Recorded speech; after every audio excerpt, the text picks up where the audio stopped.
আসসালামু আলাইকুম। ষষ্ঠ শ্রেণীর আমার প্রিয় শিক্ষার্থীরা, তোমাদের গণিত বইয়ের পাটিগণিতের অনুসরণী 1.3-এর 10 নং প্রশ্নের আলোকে আমরা একটি সৃজনশীল প্রশ্ন আজকে সলিউশন করব। এই 10 নং প্রশ্নটির নিয়মে পরীক্ষায় প্রশ্ন আসে। চলো আমরা আজকে শুরু করি। প্রথম প্রশ্ন হলো 225-এর গুণনীয়কগুলো নির্ণয় করো।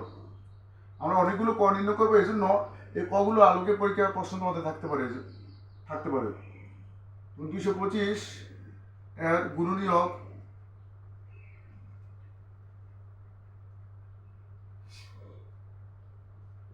1 গুণ 225, 3 গুণ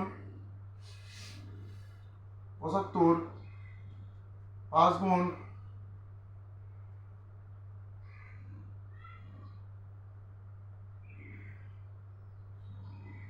45, 7 গুণ, সাথে যাবে না, 9 গুণ 25, 15 গুণ 15।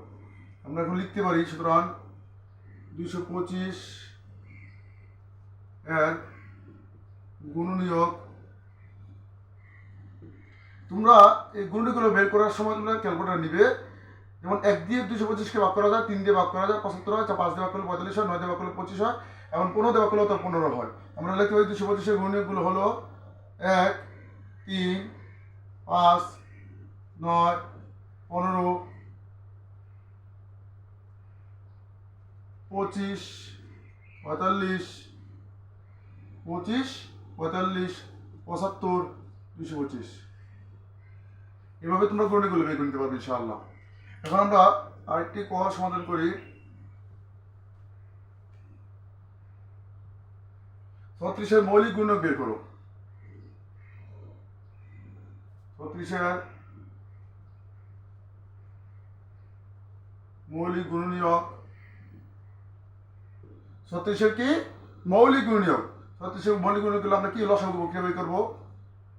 36 প্রথম যেহেতু জোড় সংখ্যা 2 দিয়ে ভাগ করবো, কারণ 2 হলো কি মৌলিক সংখ্যার সবচেয়ে ক্ষুদ্রতম একক। মৌলিক সংখ্যার সবচেয়ে ক্ষুদ্রতম একক কোনটি? 2 থেকে মৌলিক সংখ্যা শুরু।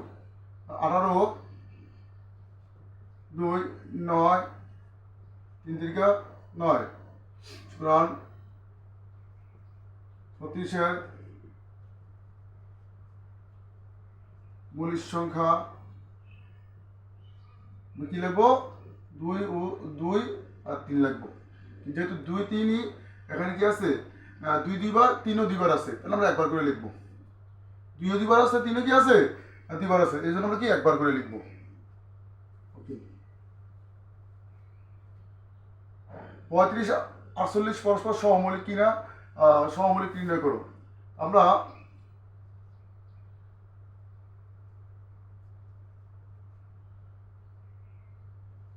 35-এর গুণনীয়কগুলো বের করবো। 1 গুণ 35, 5 গুণ 7, 1, 5, 7, 35। 48-এর গুণনীয়ক বের করবো।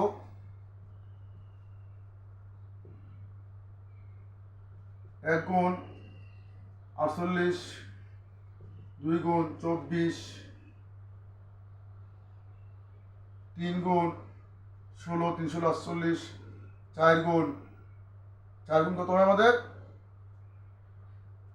4 বড় 48, হ্যাঁ 3 16 48, 4 গুলো সবাই 1 দিয়ে দিলে 48 হয়, 2 দিয়ে দিলে 24 হবে, 3 দিয়ে দিলে 16 হবে। 3 দিয়ে 48-এর ভাগ করলে তো 16 হয়। 4 দিয়ে আমাদের 48-কে ভাগ করলে আমাদের কত হবে? আমাদের 4 দিয়ে 48-কে ভাগ করলে আমাদের কত হবে? 12 হবে। 5 দিয়ে যাবে না, 6 দিয়ে ভাগ করলে তো 6 আর 48, আর তো ঠিক এখন আর নেই আমাদের। হ্যাঁ, এখন আমরা 48, 1, 2, 3, 6, 8, 12, 16, 24, 48, এইগুলো হলো আমাদের 48-এর গুণনীয়ক। এখন আমরা দেখবো এই 48-এর গুণনীয়কগুলোর মধ্যে কোনটি সাধারণ গুণনীয়ক। আমরা দেখলাম এখানে 1 আছে, এখানে কি আছে? 1 আছে। সুতরাং 1 হলো এখানে সাধারণ গুণনীয়ক, আর অন্য কোনো গুণনীয়ক এখানে কি নেই? মিল নেই। সুতরাং আমরা লিখতে পারি যেহেতু আমরা জানি যে 2 বা ততোধিক সংখ্যার সাধারণ গুণনীয়ক 2 বা ততোধিক সংখ্যার সাধারণ গুণনীয়ক 1 হলে, শুধুমাত্র 1 হলে, তারা পরস্পর সহবলি। আমরা লিখতে পারি সুতরাং 35 ও 48 পরস্পর সহমৌলিক। ওকে,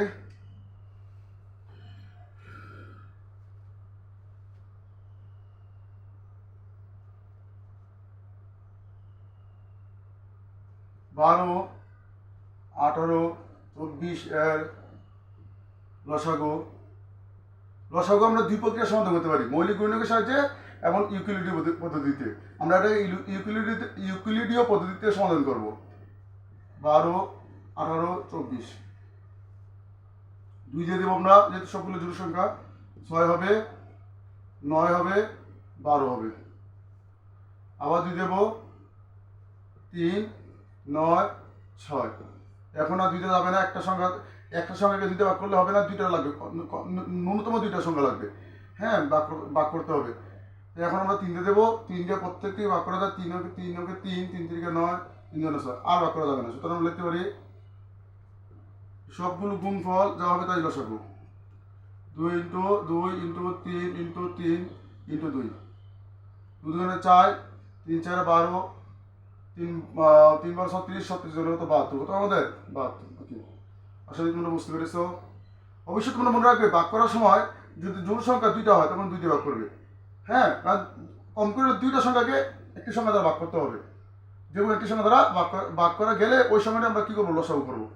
একটা সংখ্যাকে গেলে লসাগু করবে না, যাবে না। যেমন এখানে 6কে 2 দিয়ে ভাগ করা যায়, কিন্তু আমরা এক্ষেত্রে ভাগ করতে পারি না। এখানে 3 আর 9 এবং 6কে অন্য কোন সংখ্যা দ্বারা ভাগ করা যায় আমাদের দেখতে হবে। যেমন 3 দ্বারা ভাগ করা যায়।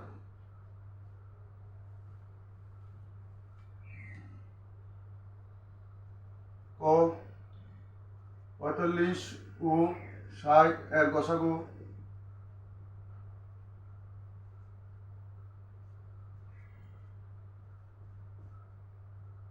আমরা বাক প্রক্রিয়া গসাগু করবো। গসাগু 2 প্রক্রিয়া করা যায়, মৌলিক গুণনীয়ক আর বাক প্রক্রিয়া। আমরা বাক প্রক্রিয়া করবো। 1 দিয়ে যাবে 45, 5 হবে 1। এখন আমরা 5 আছে, 10 বলতে 5 দিলে হাতে আছে 1, 4 4 আছে, 6 বলতে 1 হলে। এখন এই 15 দিয়া বাজক দিয়া আমরা বাক্সেস দিয়া বাজকের ভাগ করবো, বাক্সেস দিয়া বাজকের ভাগ করবো। যতক্ষণ না মিল বাক্সের শূন্য হবে ততক্ষণ বাক্সেস দিয়ে বাজকের ভাগ করতে হবে। এটাই নিয়ম বাক প্রক্রিয়া গসাগু নির্ণয়ের। এখন আমরা 3 দিয়ে দিব, 3 পাশা কত আমাদের, আর 3 15 45 লিখতে হবে। সুতরাং গসাগু তোমাদের 45। ওকে, এখন আমাদের খ নম্বর প্রশ্ন, উদ্দীপকের আলোকে সবচেয়ে বড় টুকরা দৈর্ঘ্য নির্ণয় করো।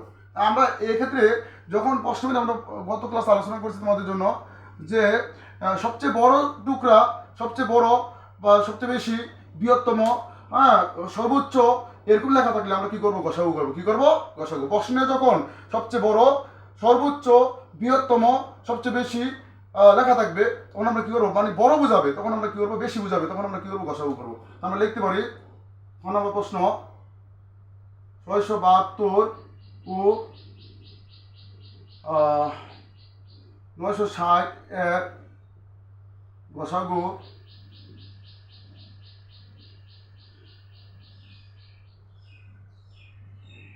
হবে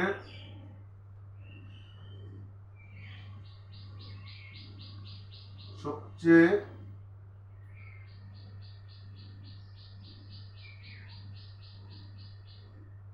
সর্বাধিক, সবচেয়ে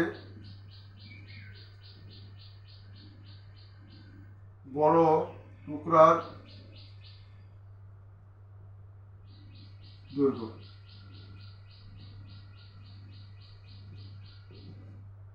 তাহলে আমরা এর গসাগু হবে সবচেয়ে বড় টুকরার দৈর্ঘ্য। আমি লিখতে পারি এখন গসাগু করে আমরা বাক প্রক্রিয়ায়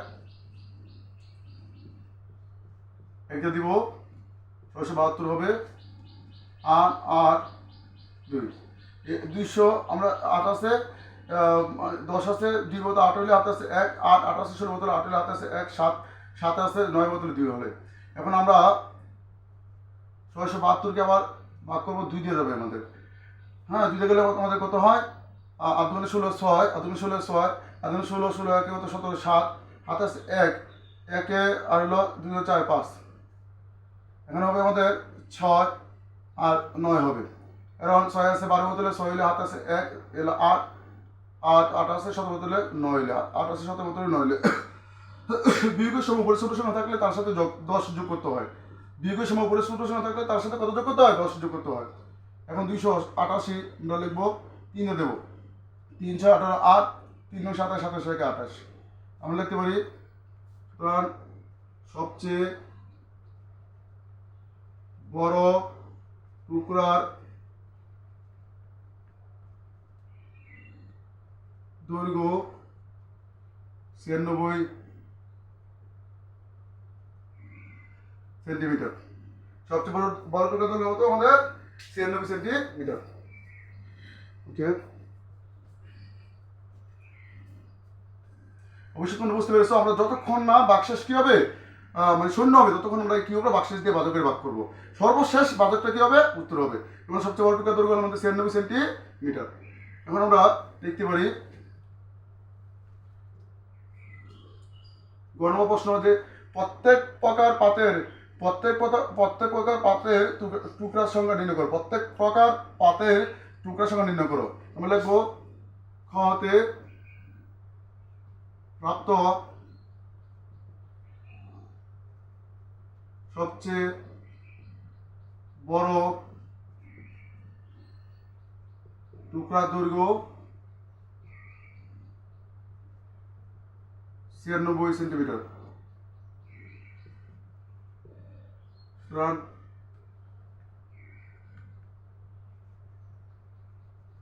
আমার পাতের সংখ্যা হবে আমাদের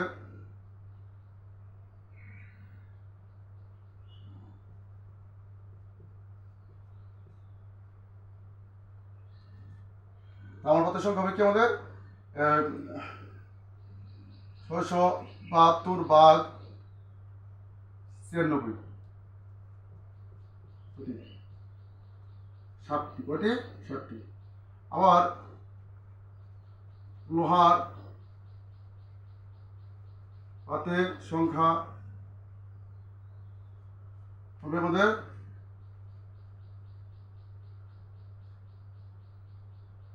960 ভাগ 96,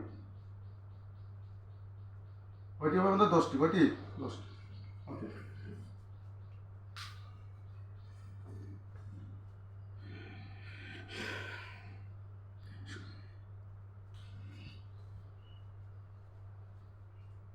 সুতরাং তামার পাতের সংখ্যা 60টি, লোহার পাতের সংখ্যা 10টি।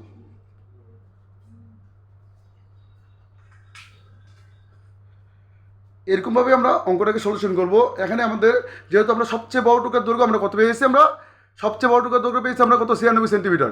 এই 96 সেন্টিমিটার ধরে আমরা তামার পাতের যে দৈর্ঘ্যটা আছে ওটা হলো আমাদের কত? 642। এই 642কে ভাগ করলে আমরা কি তামার পাতের দৈর্ঘ্য পেয়ে যাব। এবং আবার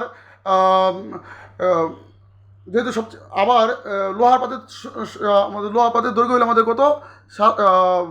960 সেন্টিমিটার। 960 সেন্টিমিটার লোহার পাতের দৈর্ঘ্য হলো আমাদের 960 সেন্টিমিটার। এই 960 সেন্টিমিটারকে আমরা আবার যখন সবচেয়ে বড় টুকরার দৈর্ঘ্য দ্বারা ভাগ করবো, সবচেয়ে বড় টুকরার দৈর্ঘ্য দ্বারা ভাগ করবো, তখন আমরা কি লোহার পাতের সংখ্যা পেয়ে যাবো। আমরা ভাগ করার পরে তামার পাতের সংখ্যা পেয়েছি আমরা 60টি, লোহার পাতের সংখ্যা পেয়েছি কটি? 10টি। ধন্যবাদ সবাইকে। ভিডিওটি বারবার দেখলে তোমাদের এই যে লসাগু গসাগু এমনকি মৌলিক সংখ্যা, মৌলিক গুণনীয়ক, এমনকি তোমার পরস্পর সমমৌলিক কিনা, এগুলো খুব সহজে তোমরা বুঝতে পারবে। আজকে এই পর্যন্তই। ধন্যবাদ।